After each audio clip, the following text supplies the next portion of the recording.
Du sport, du rugby avec le choc du tournoi des 6 nations Angleterre-France. 110e crunch, comme à chaque fois, c'est une saveur assez particulière entre les meilleurs ennemis.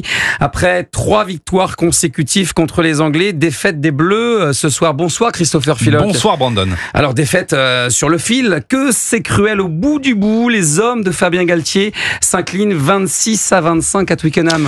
Oui, c'était le premier vrai test pour les hommes de Fabien Galtier, une semaine après leur large victoire inaugurale face au Pays de Galles. Le 15 de France, maladroit cet après-midi, n'a pas su confirmer après avoir mené au score. Pourtant, pendant 70 minutes, dans un match engagé, accroché, nerveux, les Bleus ont fini par être crucifiés à quelques secondes du terme de la rencontre par un dernier essai anglais. L'équipe de France concède sa première défaite en 4 ans face à des Anglais sur courant alternatif. Les regrets d'Antoine Dupont au micro de France Télévisions. On peut s'en prendre qu'à nous, on a surtout la première mi-temps où beaucoup de regrets, on doit marquer au moins 3 essais, le match n'est plus le même après.